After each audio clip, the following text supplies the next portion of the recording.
Powered by Fantasyverse.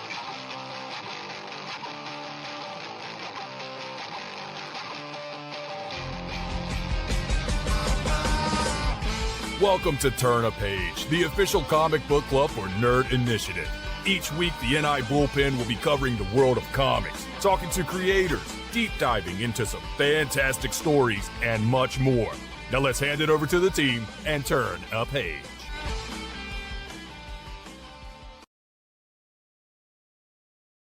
Going on, everyone? It is Tuesday night, 8 p.m. Eastern Standard Time, and you are tuned in for an all-new edition of Turn a Page, the official comic book club for Nerd Initiative. My name is Ken M. You know me as the host of the ODPH podcast. I'm also Nerd Initiative Editor-in-Chief. Rich is on assignment, otherwise he'd be the third person here on our panel, but fear not. We do have a Tom. He does his own intro. It's in his contract. All right, I got to make it for last week because you know what? I kind of skipped it, so I got double going on. So coming at you live and direct straight from the ODPH studios. My name's Ozzy Tom, Nerd Initiative pop culture connoisseur, Ken, and all my comic conventioneers. Always a pleasure. Yes, indeed, because it is came, it is saw, it is conquered. San Diego Comic-Con took place this past weekend out in, obviously, San Diego. And definitely was making some noise in the land of comics, and is one that we definitely want to kind of recap here on the show. So obviously, when you think SDCC, you're thinking movies, TV, comics, entertainment. There was a lot going on, but we are focusing on the comic news that was breaking on the show. And that is one that I think fans kind of forget about a lot of times when we think about SDCC. Well, it's called Comic Con, right? Right. Yeah. But obviously, San Diego is so synonymous with those Marvel Studio Hall H moments, the DC studios. I think now that the zeitgeist of the idea that, you know, that nerd culture is pop culture, is comic culture, that it's all one big vicious circle, and in a good way and a bad way. But again, we're going to thumb through the pages and pass through the panels and bring all that fantastic news to you.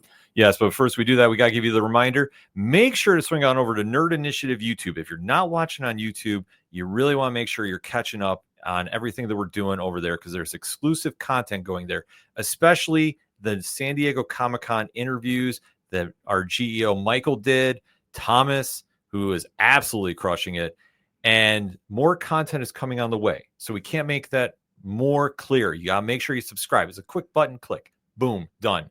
Then you got to tap that bell notification in the icons there, because if you want to get alerted when Turn a Page is going live, when Play for Keeps is going live, every Monday night, 8 p.m. Eastern Standard Time. Or how about Wrestling Night Live every Thursday, 8 p.m. Eastern Standard?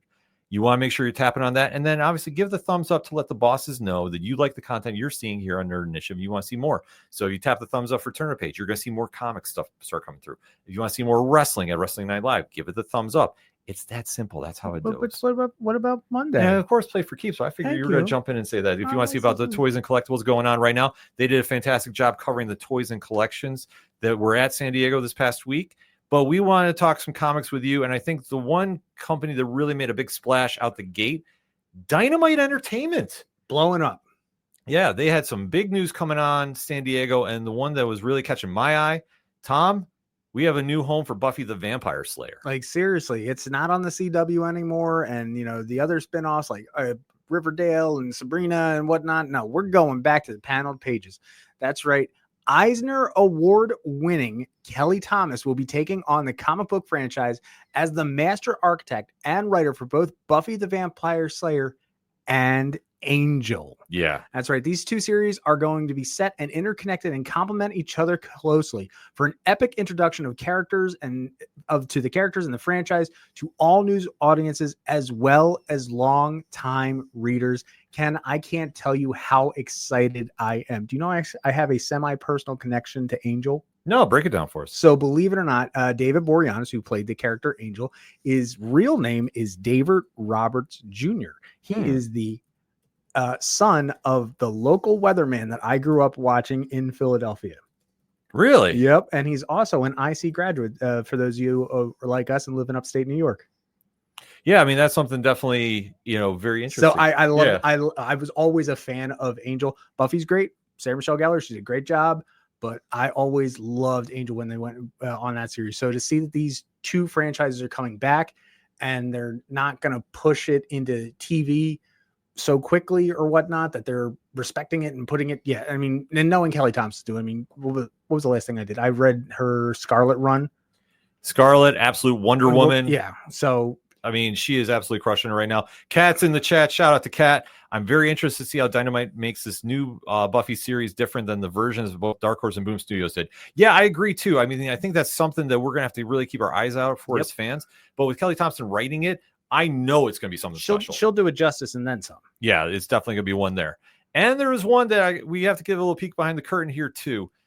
We announced in our bullpen that there was going to be a new Supernatural series coming out. Mm-hmm. And lo and behold, we got a little more details on that. Greg Pak is going to be taking it over, and this is going to be taking place between seasons 1 and 2. And I know we have some Supernatural chat or fans in the chat. How are you feeling about this? But Tom, let me start with you. How are you feeling about Supernatural coming back to the comic shops? I mean, I'm happy that, the fans still get to keep enjoying their franchise. I personally am not a Supernatural person. I never got into it. But as knowing how iconic, in the modern day that this is, I mean, this is a modern day classic if you think about it. Yeah. And it's another thing to get people out to the comic shops. And on top of it, this might actually start bringing new people to our comic book shops. If you think about it, these might just be your folks who aren't familiar with different franchises or whatnot, so kudos to them for picking up such a great IP and running with it. And then maybe those folks will get in, and maybe if they like all the dark and the horror stuff, they're going to follow through and get, say, something Doctor Strange or so on and so forth. This is a great open door to get them in. Yeah, I fully agree with you. I mean, this is one that definitely had our bullpen's attention. Kat's in the chat and screaming about it like she needs this. Yeah, a lot of people are really excited about going to this early era too. Like, I'm a big Supernatural fan, so I love seeing this early take because I think like seasons 1 through 5, in my opinion, were like the strongest. And they still stayed pretty consistent, except for the Leviathan series. I'm just going to put it out there. Everything else stayed pretty steady for them moving forward to their final season. But they really came through with it, and they really are going to allow some creators to really take the reins and run with it. And I think that's something very cool. Like I said, Greg Pak and Eder Messias are going to be starting this in October. And like, this is going to be a really fun series to get a hold of too. And especially with what Dynamite's been able to do with big properties. Like we talk about what they've done with Disney. We talk about what they do with like the Hanna-Barbera lines. Absolutely. They're really putting a lot of top-notch creators on this. And I'm sure the series is going to be making a lot of noise at the shop. So definitely something to keep an eye out for if you're a Supernatural fan. And then there was something that we're going to kind of cross a little streams to your land of Play for Keeps and a little RPGs. There's an announcement about a Thundercats RPG game coming to Kickstarter. Ooh, I got you say it, man. Look, I literally have goosebumps. Yeah, we're showing it on camera now. Tom's excited about this one. So this got announced at San Diego. Tom, why don't we break this down? Okay, so Dynamite Entertainment, Warner Brothers, Discovery, Global Consumers are excited to announce and tease an upcoming role-playing tabletop game based on the expansive mythos of the Thundercats franchise. The game will be designed by Canadian-based Lavender Studios. The renowned tabletop gamer has worked with Dynamite previously on the 2018 Reanimator game and renowned by gamers for their original creations and licensing on other franchises. Thundercats is debuted back in the 80s. Gamers can expect all their fan favorites and elements of the franchise. I can tell you right now, sorry, I'm going to speak for Rich. I know he absolutely loves what Dynamite is doing in the comics right now. I think, and all the buzz that we get in our bullpen, I'm excited. As far as me being a D&D player, I'm really looking forward to seeing how they break this down. I'm going to speak D&D here for a second. So hold on to your dice. Okay. You can't have all tabaxis. All right. So my big thing is that I really am looking forward to how they break down any type of racial traits or species traits as far as the different types of felines are concerned, and how they're going to break down certain types of character classes. You look at someone like Lion-O, he's going to be a fighter type character. You look at someone like Panthro, he could be a stealth type character. And then on the flip side, you have things like Monkey or, the mutants.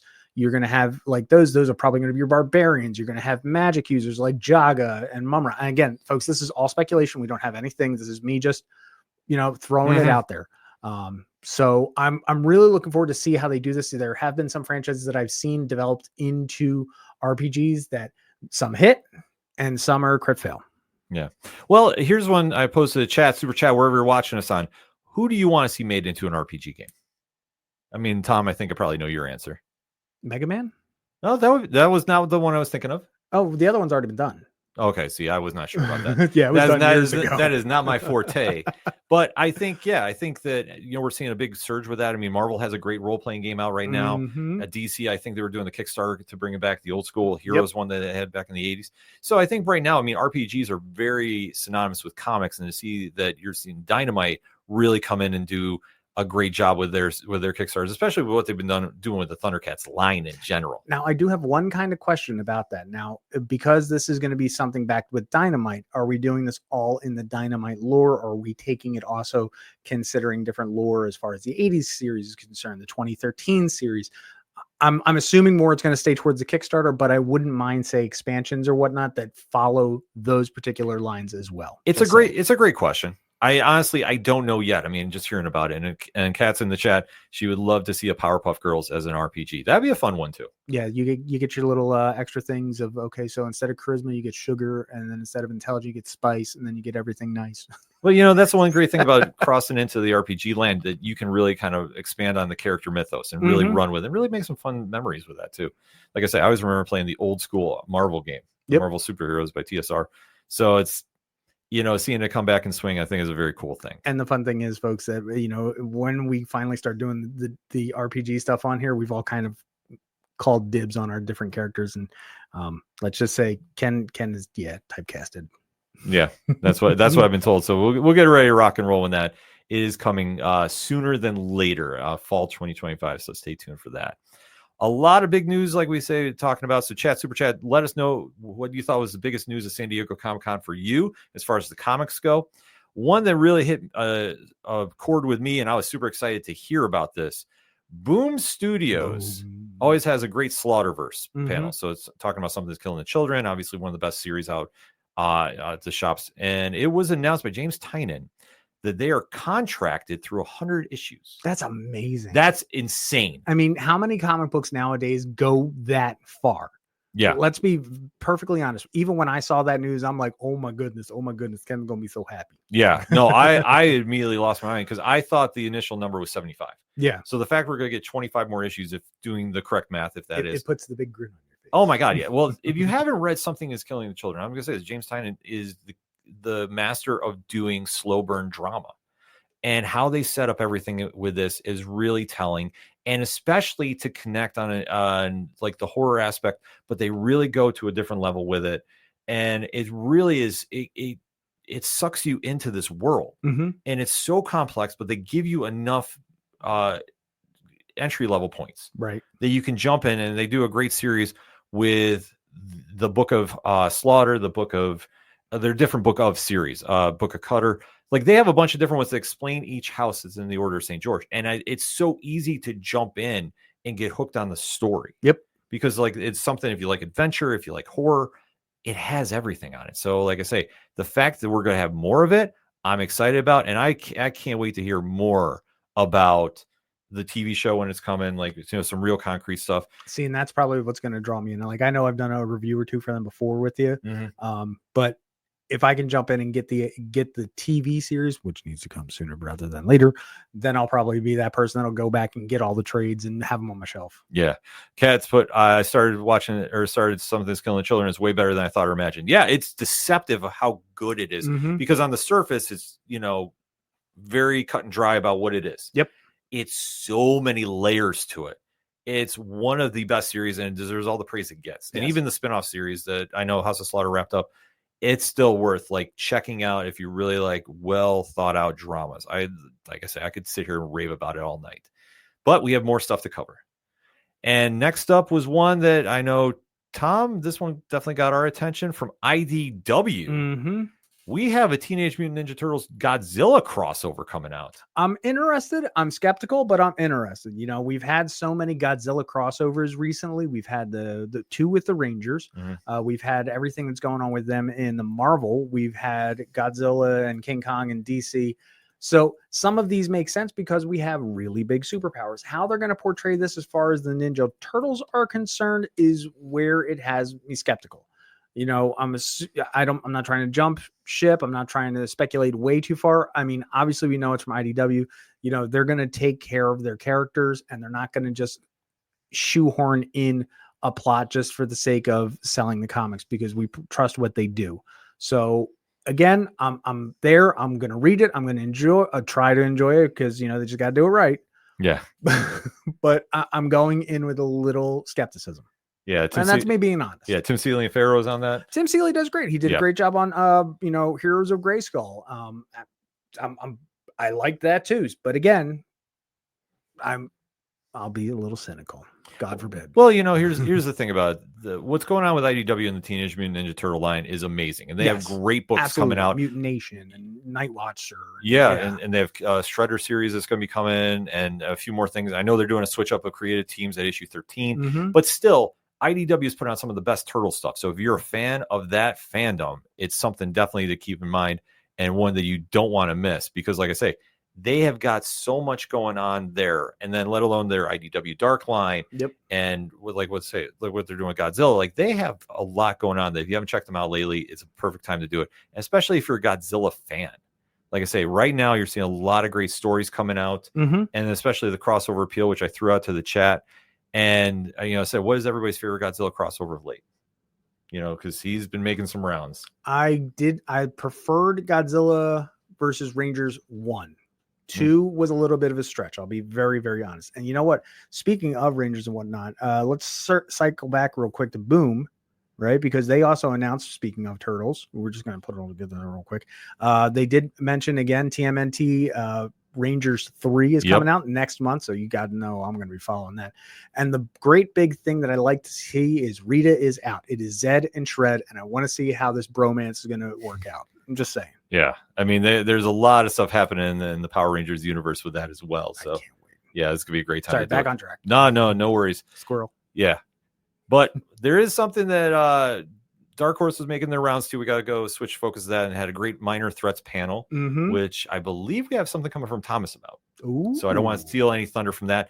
But I wanted definitely to show some love to what they're doing over at Minor Threats. And we have a big announcement that we did tease last week, but it is official for next week. Timmy Haig and Scott Kolobish is going to be on the show live talking about Archie versus Minor Threats. So this is a big crossover that's coming out. That's amazing. I am super excited to talk to both of those gentlemen about this and really see what they have coming out. Minor Threats, I can't speak enough about this universe. If you haven't checked it out, it is so good. And the fact they have a new series coming out in the fall as well. And then this companion piece to it. And like you say, they've just expanded this universe. I know they have some TV stuff coming in the works as well. This is going to be a series you want to jump in early on. You will not be disappointed. Absolutely. If you like the superhero, more like the Boys-esque sort of the dark superhero stuff, but this has got a lot of heart and a lot of different layers behind it too. Like I say, I go on about this. He could. Yeah. But there's another universe that I love just as much. This is one that Tom gave me my flowers for last week about. Arguably my favorite comic universe going on. It's the Massiverse. Yeah. Now, if you're out in San Diego every year, they do a big panel. Huge. Yeah. It's massive. We're finally lucky they're doing them in New York. So I don't know if we have one lined up for New York Comic Con this year. Okay. But we had one last year. I offer myself as tribute. Yeah. Well, like I say, we know Kyle, we know Ryan. We might be able to make some phone calls. You need a moderator? We'll have to have that email to him off air. But in the meantime, though, there was a lot going on here, and especially started off with a little information about Rogue Sun. Yes. So that's right. Rogue Sun number 30 is going to be in stores this October. Features a guest appearance from the one and the only Medieval Spawn. Yeah. Like, we did see in, what was it? The Supermassive. We saw, was that Medieval Spawn? Yeah, that was Medieval Spawn. And now we're finally getting the follow through on that. But not only that, did we find out about Rogue Sun number 30, Rogue Sun number 31 following up out in November features the return of Hellbent. I can't wait. And the even more terrifying specter of Dylan's looming high school graduation. Oh my God, adulthood. Dylan's going to start looking into the idea of what it's like to go beyond just being a high school superhero. Rogue Sun is so good. And especially what Ryan Parrott does about flipping where you think the story's going. Yeah. And like you say, he does it probably better than everybody. and especially Hellbent. If you haven't read the story involving him, I think that's probably been the best villain to come out of Rogue Sun. Okay. So I'm excited to see his return. And then to see where they're going with Dylan, and especially that story has gone in a lot of different directions. I like where they went with who picked up the second Sunstone. So I'm excited about that. Right. And then to see now, obviously, with Dylan and his progression as a hero, like I say, at first, you like I say, Ryan has his way about making you not like a character and then suddenly starting to fall in love with him. Yeah, he does. Yeah. I say, I'm not there with Dylan yet, No. but you can see the progression where you're like, okay, I could see the redemption here. But still, there's some points you're just like, ah. Oh, it keeps going. You know about that, right, too? Because in Radiant Black number 36, out next month, is a very special kind of story, and I quote, about a woman who finds the yellow radiant in the wake of the Catalyst War. Now, I think you were just alluding to that, if I'm correct. Yeah, I mean, the Catalyst War has been the event of the Massiverse, and that is saying something, because when they do an event, it's an event. Yeah. And the ramifications of it coming out of Radiant Black has really been game-changing. And especially introducing a new villain like Jaeger, who has been phenomenal. I say the one thing with the Massiverse, I always kind of get a little critique-ish, if I can use that word. Yeah. I'll allow it. I say, like, Shift is their best villain. Okay. And then after that, it's kind of like a little somewhat, I don't want to say like a drop, but like, let's say, let's like, you know, when you start thinking about like the villains, like I think Shift is the top, and then it's like a level down. I think Jaeger got right up there with Shift. Okay. And really got me excited as a fan to see what they were doing there and like how this plays out. So especially coming off the heels, we have the Radiant Yellow issue, and then we get down to business about what they're doing in 37. Yep. Now, starting in issue number 37, the next arc of Radiant Black comes with an open order connecting B cover series by poster artist Matt Taylor, with a cover for issue 42 that won't be shown publicly until release day. Now, let's just put this into perspective. Yeah. One thing I love that everybody over at the Massiverse does is they understand that it is a multifaceted thing to put out a comic book nowadays. You know, they have the podcast, they have all the little clips, they have, you know, Will Friedle and Ryder Strong voicing some of these characters. Like, they hit you at so many different aspects. And to understand, and you know me, one of the things I absolutely abhor in our industry is all the spoilers and everything that comes out for featured images and comic book covers. So kudos to them. Yeah. To do this, because I literally stick my head in the sand, because I do not want to be, you know, swayed when I'm going to do a review and I see that 5 issues out. Oh, this is where they're going with it right on the cover. So kudos, because you know what? Number 42 is the answer to the question. You know what I'm saying? Yeah. Like I say, they are very, very good about keeping stuff under wraps, and yes, especially not preventing spoilers, rather. I say not spoiling for the fans. And I think that's something that they're very forward thinking about. Mm-hmm. Arguably better than anybody right now, because of like where they go with their social media presence. And yes, especially, like I say, you talked about them doing the shorts and the videos. And especially one thing that they have coming out right now that, I mean, we have the very fortunate pleasure of getting a little early advance on, but this is one that definitely came back up, and that is their fighting card game. So shout out to everybody at Solus. They definitely hooked us up with that, but a little more info on that, Pat? Yep. Or Tom, I should say, because Pat was talking about it earlier. Well, yeah, I'm just as pretty. The new Massiverse fighting game starter pack, a complete playable game in one $5 booster. Now, someone who's played a lot of card games, I appreciate this. With brand new decks for Radiant Black and Premier, available online from this August from Solus Games Studios. And we have the cards. We were fortunate enough, and thank you to them for sending some over. Yes, these are so pretty. No, it's so amazing. Pretty. It's a great game. We do have a couple of videos coming in the not so distant future, demonstrating about that game, because we're big fans of that, and I think everybody should go check it out. If you can get it, definitely go check it out. Did you get the sleeves yet? Oh yeah. Okay. Oh yeah, we're good to go for that. Speaking of good to go, I did say last week that this is probably going to be my panel of the weekend. I really thought that if you went to it, you're going to have a lot of information, a lot of big moments, and they delivered, folks. Like they weren't just good to go. They transformed and rolled out. Exactly. We're talking Skybound Entertainment, Energon Universe, and they really came with a lot of info, a lot of moments, Tom, let's talk about it. All right. So Transformers Daniel Warren Johnson was on hand to celebrate the series that earned him 2 Eisner Awards and show off a very special wraparound cover for his final issue, which is going to be number 24. An all-new creative team of writer Robert Kirkman. We know him from somewhere, don't we? Yeah, we do. And artist Dan Mora. Hey, I know him from Power Rangers. Will begin a new age of Transformers with issue number 25 this October. The San Diego Comic-Con audience was treated to a glimpse of a new variant cover art for issues 25/26, as well as a new character designed by Mora. The Energon universe will never be the same as the Autobots and Decepticons begin the most surprising new chapter of their war on Earth. Yeah. I mean, this series has been on point since issue number 1 and then some. Yeah, I was saying, like, it's bittersweet to see Daniel Warren Johnson's run end, but it could not be in better hands with Robert Kirkman and Dan Mora. And like I say, some of the promo art you've seen already, get ready. Like, there will be no drop off in quality. Like, it's going to be up there as one of the best books to pick up in the month. Seriously. And then, like I say, that's just one corner of the Energon universe. Yep. But should I take something out of the pit for the next one? Let's do it. That's right. So it was an absolutely stacked panel for the fans of G.I. Joe, where the series writer Joshua Williamson announced the Dreadnought War, an epic story we will see G.I. Joe shipping twice monthly for 3 months. You have no idea how happy I am for that. Yeah, same. Starting this November, my birthday month, with issue number 13, original series artist Tom Riley returns for this arc and is now exclusive to Skybound. Big win for them. Big Huge win. Joined by colors Jordi Belair, the record-breaking creative team reunites to kick off the Dreadnought War as Cobra Commander is targeted for death, and his only hope to survive is Duke. Just take my money now.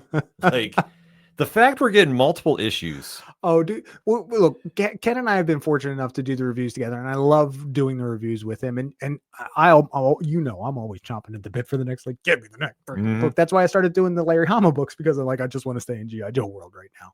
But 2 a month, thank God. Yeah. 2 months, and especially Tom Riley getting locked up for Skybound exclusive. Huge win for them. His artwork, like I said, if you haven't checked it out, he really knows how to deliver on those action scenes and really takes the G.I. Joe that you know maybe from the cartoons and the movies and amplifies it to a whole different level. Absolutely. Like I say, you take a look at 1 through 6 when they're just doing the introduction, let alone the Duke series. Yep. Like I say, that's point blank enough of like what he's been doing there. Janelle jumped in the chat. You want to shout out Janelle? She went to the panel. It's so good. Yeah. Like I say, this is just some of the news coming out of it. And then let alone we had more news coming out, and one that is a little out of this world, shall we say. Absolutely, because the Void Rivals kicks off its biggest story yet with the Quintesson War. As announced by series writer and co-creator Robert Kirkman, this major moment for the series begins in December with Void Rivals number 25, which sees Andrea Brisson join as series artist for the Energon universe epic like nothing you've experienced.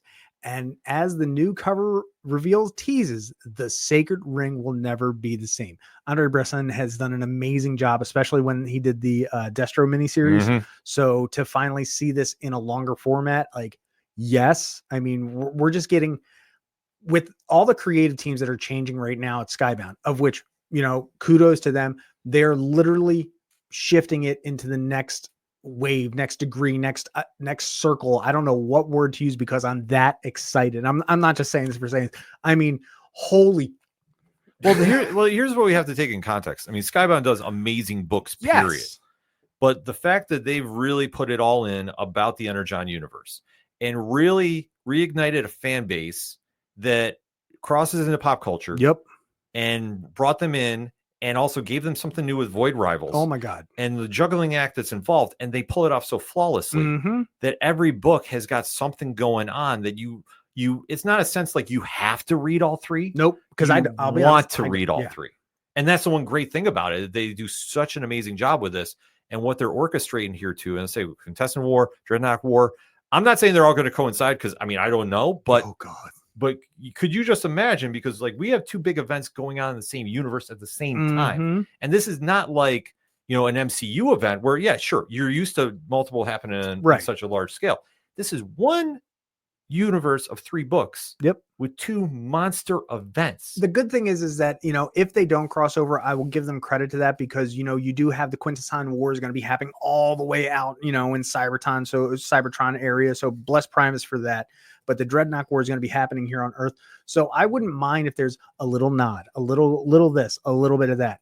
Do I need it to completely be crossed over? No. Would I be okay if it did? Yes. But would I have no problem if they make little nods? Absolutely. Like, go for it. And unfortunately, my little what was my theory that coming out of San Diego did not happen. Yeah, I still want my GI Joes from the comics. well, like I say, we still have some time, but like I say, they're planning a lot of big things for the rest of the year. So like I say, this is all dropping later in the fall. I can't wait. I can't wait to see what we start seeing in the books and everything coming out. Like I say, this was really a panel that when you talk about going, you get a lot of information. Oh my God, yeah. Like they unloaded the arsenal on the fans. So I mean, shout out to the entire team over at Skybound. They do fantastic work. Mm-hmm. And then we start dipping into another distinguished studio that is putting out a lot of work, especially had one that had fans' attention. One panel was really generating a ton of buzz. Mm-hmm. And that is the DC Comics All In What's Next panel. Oh, God. So this is one,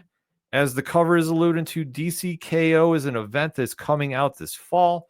And this is one that, Tom, let's talk about it. Do I do the big movie voice? You can if you want. Heroes will rise, legends will fall. It's time for a cosmic throwdown.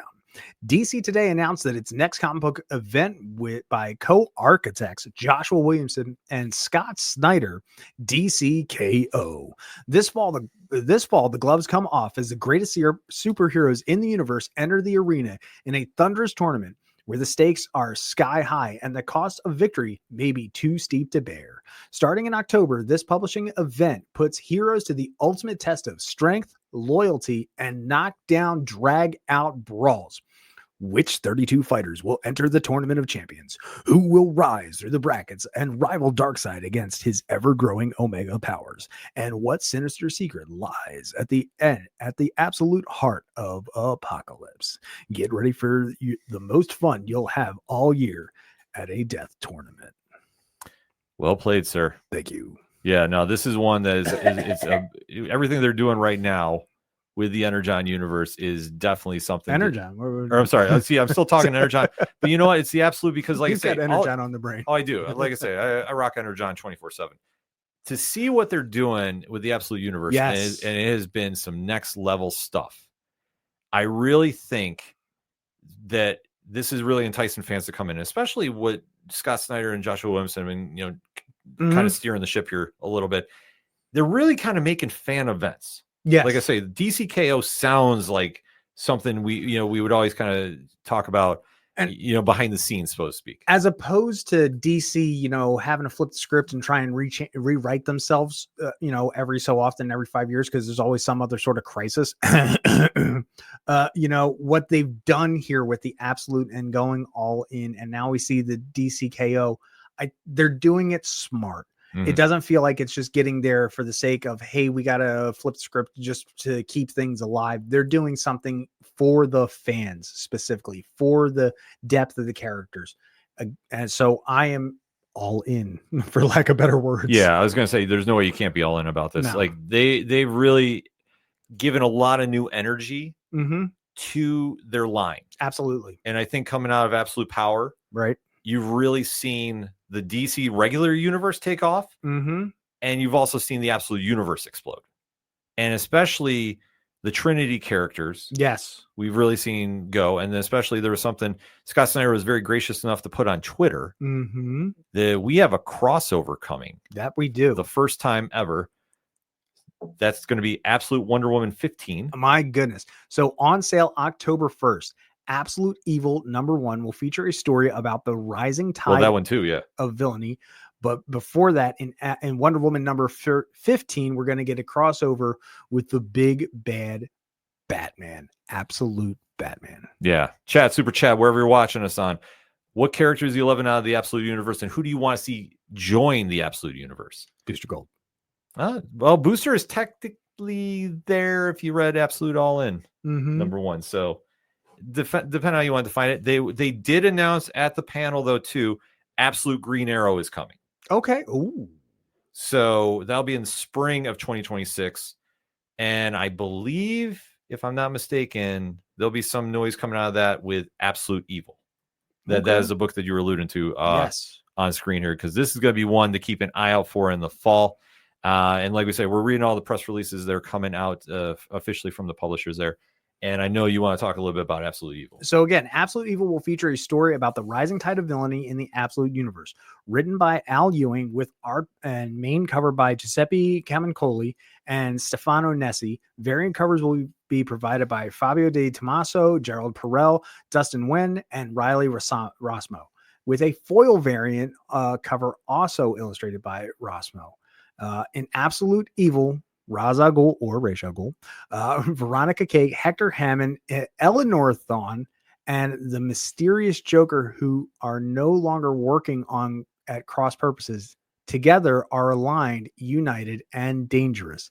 But an insidious betrayal from within threatens to unravel everything they've built. Honestly, it sounds like you know what it sounds like. They're doing Absolute Legion of Doom. Maybe. Or Injustice Society. Like I say, I'm waiting to see with just anticipation. Like I say, everything they've done on this line has been great. And Kat was answering about favorite absolute possible character. She would have said Green Arrow, but that comic is coming, so maybe the Penguin. Penguin's in that universe, though. It's well, I mean, Oswald is. So I'll just kind of leave it at that if you haven't read Absolute Batman. For me, I mean, I'm going to say this. They already got my favorite character in there, and that's Absolute Martian Manhunter. Yes, and the reviews that we've said about Martian Manhunter are probably some of the best. I mean, look, Martian Manhunter to a lot of folks is a B character. Yeah. But those of you who know who Martian Manhunter is, all right, he can take down the whole Justice League and not even break a sweat. He is that big of a character, and you just don't know. And if you know, now you know. Well, what Dennis Camp and Javier Rodriguez has done with this character has just been next level stuff. There is literally nothing that looks like this book on the shelves, and especially the story they've weaved. Like, this is some next level stuff.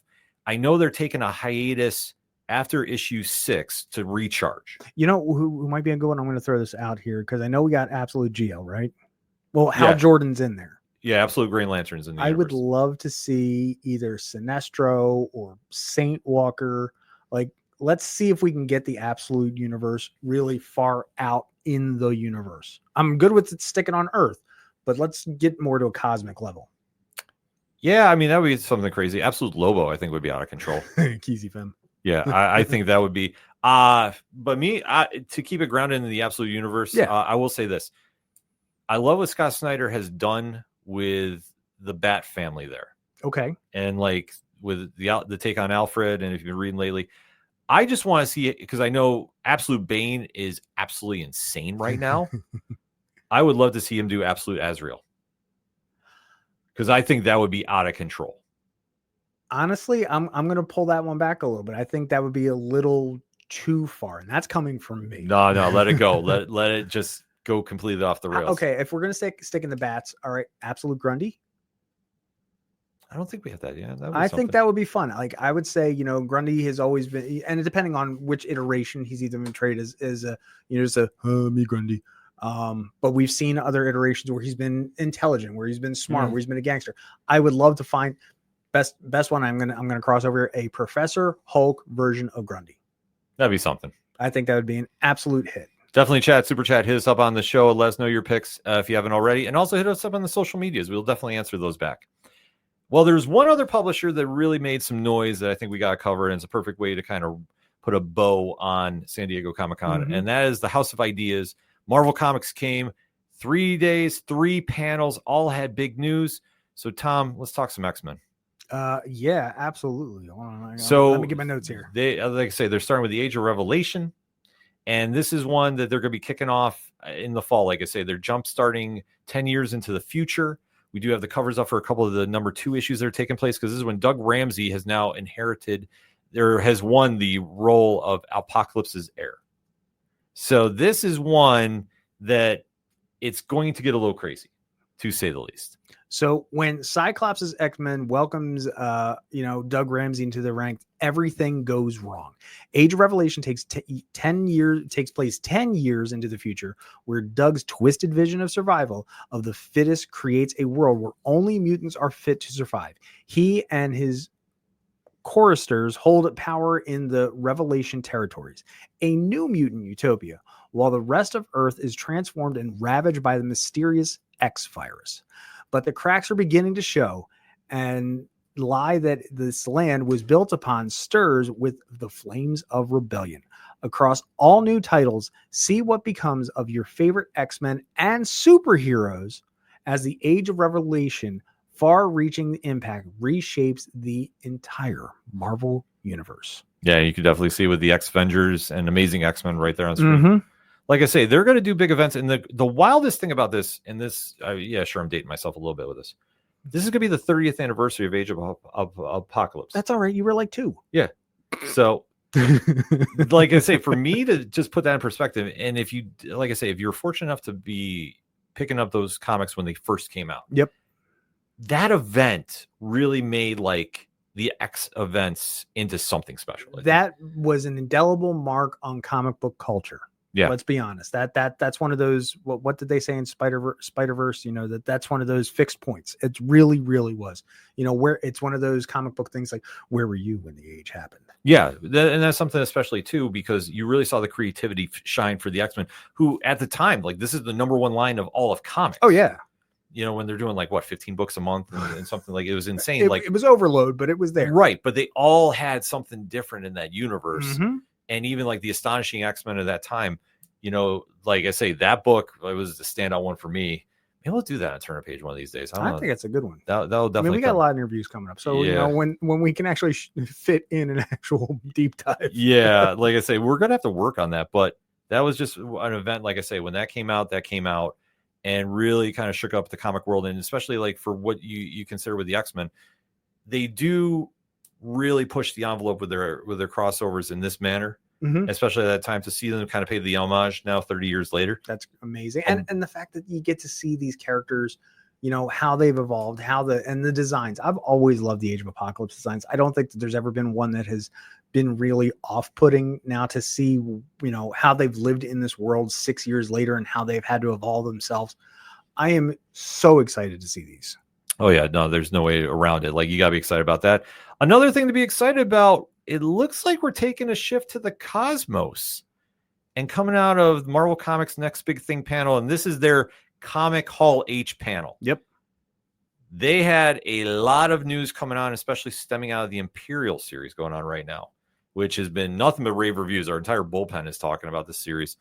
And they came with some big information. Yeah, so in addition to the first looks for an upcoming Imperial War one-shots, Editor-in-Chief C.B. Cebulski, VP and Executive Editor Tom Brevoort, and writer Dr. Stephanie Phillips, revealed the first wave of the ongoing series set in the new intergalactic landscape created by Imperial planet She-Hulk. Yes. Followed up with Nova Centurion, Black Panther Intergalactic, Exiles, and Imperial Guardians. All 5 of these titles are set up in the Imperial War one-shots, releasing over the next few months and begin launching in November, starting with Planet She-Hulk by Stephanie Phillips, because she's been doing such an amazing run on Phoenix and she knows how to do these outer space things. I'm all about it. And Aaron Kuder, who's done Daredevil, and Nova Centurion by Jed McKay, who's done X-Men, and Alvaro Lopez, who's done Predator, Black, White, and Blood. Both Phillips and McKay are also writing their series' respective Imperial War one-shots. Yes, please. Yeah. And like I say, I just want to know how Jen got out to Sakaar. Yeah, like what I say, you gotta pick up the one shot when it's happening. Definitely just want to jump in the chat. I mean, keep the comments coming in. Kat, going back to her quick. Stephanie Phillips writing Planet She-Hulk makes me so excited. Same. I'm right there with you. Yeah. Janelle, Marvel sounds like there's some big stuff coming. I love Stephanie Phillips. Yeah. The reigning, defending, undisputed comics writing champion, She-Hulk Comics. Let the pages hit the floor. Yes. Listen, you put Stephanie Phillips' name on a book, I'm picking it up. Here's the deal. We talked about DC Knockout. We're going to have a bullpen fist fight to for calling dibs on these Marvel books. They'll be in there. I think there's one property that's going to take the reins on the big brawl, and that's Supernatural. Okay.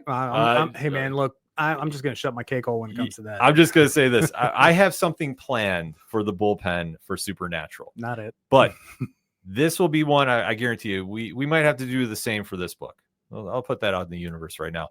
But yeah, with Stephanie Phillips writing this is going to be a monster hit. Mm-hmm. Like I say, everything she's done, if you haven't checked her stuff out, like, I don't know what you're doing, because she is writing some amazing stuff right now.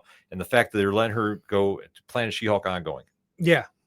Like it's another take my money now. Yeah, absolutely. And then on top of it, Marvel's doing some ultimately great things as well, right? Yeah. So believe it or not, Jonathan Hickman and Marco Checchetto, thank you. Generational Spider-Man saga reaches its planned conclusion coming up in Ultimate Spider-Man number 24. Fans should prepare themselves for a startling finale that will cement the run as one of the most beloved Spider-Man runs in recent history. Packed with dramatic and shocking developments for the entire Parker family, Peter, Mary Jane, Richard, May, and Uncle Ben, along with Harry Osborn, Gwen Stacy, and more. The issue will also create promising roadmaps for future storytelling. Let me say, you hit the jackpot, Tiger. Yeah. If you have not been reading Absolute Spider-Man, you are truly missing out on one of the best Spider-Man stories of all time. Maybe like right now, pound for pound, one of the best Marvel books out right now, let alone one of the best comics out right now. Now, on top of it, Hickman also explained that this was everything that I had bitched. Nothing has deviated. It's been really nice to execute the plan well, and everything culminates in this issue. Fans of the Ultimate Universe are going to love it.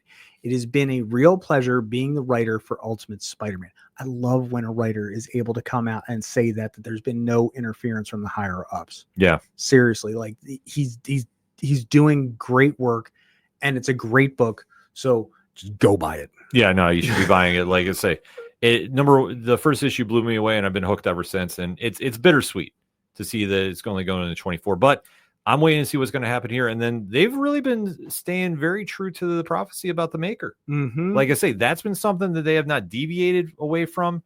And the fact, like, you're seeing a lot of stuff happening in Ultimates, and especially Ultimate Endgame. And I agree with Kat. It sounds like it's going to be both crazy and awesome at the same time. I fully believe it. You got Dennis Camp writing it, or involved in any way. And like I say, the stuff he's doing right now, the Sort of Crisis events over at Image, Absolute Martian Manhunter at DC, and the Ultimates regular series at Marvel. It's just top level stuff. So this is a perfect time to get into it and really kind of put a bow tie on everything that was San Diego Comic-Con news. Yeah. Like I say, they had a lot of great stuff going on, throughout the weekend. And it was really a celebration of comics too. Yep. Like I say, when we were putting the show together, we were really trying to nail something from everybody. And there was more announcements coming out after too. Like I say, that's one thing to be excited about as a comic fan. Because like we alluded to at the beginning of the show, we always think San Diego, we always think the big Hall H moment with Marvel and DC. And even though DC had a great one with Peacemaker, we're still thinking the movies, Mm-hmm. and to see the comics really get their time to shine. And like I say, we have some great stories coming out of that, stuff to get us excited heading into the fall and new year. Absolutely. This is what we want as comic fans. And I don't think they could do any better job on it. But I also want to say I shout out every single publicist and PR team that was there, because it is not easy to orchestrate any of those events. So I definitely salute everybody on that one.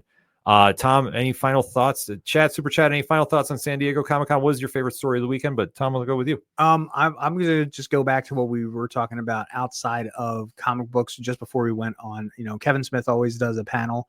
And if you folks get a chance to see his little, manifesto or, tirade or whatever, going on that he said about what it's about being in this industry and being someone who's a creative. We've been doing this long enough. Sometimes, we'll be honest, we get burnout. It's like, oh man, I understand. Let me tell you, Kevin Smith put something out there that has absolutely recharged my power battery. That's right. Like, seriously, I'm just ready to throw the power ring back in there and back in the game. It is extremely touching. It brought us all together. And even if you weren't there, So again, kudos to, like Ken said, the publicists and everybody. Kudos to everybody in media and press and so on who worked their tails off this weekend. And also thank you to the fans, because if it wasn't for the fans, we wouldn't be doing this still, whether it's San Diego or here on YouTube or any of the other socials, so that's my biggest takeaway, that all the companies are doing stuff for the fans, and they're doing it for the fans first, because that's what keeps us going. Oh, absolutely. I don't think there's any question about that. I had a moment. Sorry. No, you're allowed to have moments, my friend. It's all right to do. And we didn't have to put the ticker up either. No, we didn't. Like to say, that's one key thing about this, that, as we're trying to, really kind of sum up San Diego too. And like I say, we've been fortunate enough to do Turn a Page here for almost 2 years now. Yep. We're coming up to issue number 100. Yeah. Issue 100 is coming out too. Like I say, so we just have to give another salute out to the PR teams, because they really made a lot of stuff happen too. And like I said, we're trying to, there was so much going on, but the overall sense is like comics are exciting. Yes. And it's something for everybody to get involved with. Like we've covered so many genres here tonight. Mm-hmm. Whether you're a horror fan, whether you're a superhero fan, whether you're in the pop culture, whether, you're into something, there was something here for everybody. And I think that's the biggest takeaway now that we can really enjoy as fans. And there's going to be so much more stuff coming out then in the fall that we're going to be looking forward to as we progress to New York Comic Con. And then what happens after that. And like to say, that's one beauty about being fans. You have a place to go to celebrate your fandoms. Yep. And it's such a cool time to go to. If you have a chance to go to any cons, go to Comic Con and just interact with fans. Go meet new artists, go meet new writers, go meet some people, and just and just start talking to some fans. You do that at your LCS too. Don't forget to support them as well. Of course. No, you always start at the LCS first. That's the best place to go. And there's going to be a lot of stuff going on tomorrow as we record, because obviously it's New Comic Book Day. We got a lot of stuff coming out. The Bullpen is still getting it together. Then, like I said, nobody is doing New Comic Book Day quite like the Nerd Initiative Bullpen. Reviews are dropping left and right. They're still coming in, so we don't have any graphics for that. But that's why you should just click on over to nerdinitiative.com and make sure you sign up. Yes. Put the bookmark in where you need to, and especially on the YouTube channel. Can't stress it enough. New reviews are dropping starting at noon Eastern. So you want to make sure you hit the subscribe button, tap the bell for notifications, and hit the thumbs up to let the bosses know that you love what you're seeing here at Nerd Initiative and you want to see more of it. And one last reminder, in case you turned in late, next week, Timmy Hague and Scott Kolbish are going to be here live on the air talking Archie versus Minor Threats. Super excited to talk to them. Super excited to see the expanding universe really take hold, and especially with a character that you don't think would cross over. So I really want to kind of deep dive into that and see what they got going on. Now, I think on the other way, it's a little iffy, but the camp, the certain level of camp that you get out of, over there, and how they've done Archie over the past few years, like, don't be a jughead, just, go and read it. Yeah. Well said. So that being said, shout out to everybody in the chat tonight. Chat was definitely making a lot of noise. Can't thank everybody enough for that. And we can't thank you enough for watching us wherever you're watching. So on behalf of Tom and myself, we'll end it like we always do here on Turn a Page. When you're at the comic shops, and you have some great issues in your hand that you heard at San Diego Comic-Con, and you see somebody struggling to find something, hand yours off to them. Tell them to turn a page. We'll see you next week. I'm out. This program is powered by Fantasyverse, where manga, comics, and more collide. Check their website out, because it's not a dream. It's Fantasyverse. The content you've just watched is part of the Nerd Initiative Network. Make sure to like and subscribe to our YouTube channel, and don't forget to check out nerdinitiative.com, the home of pop culture positivity.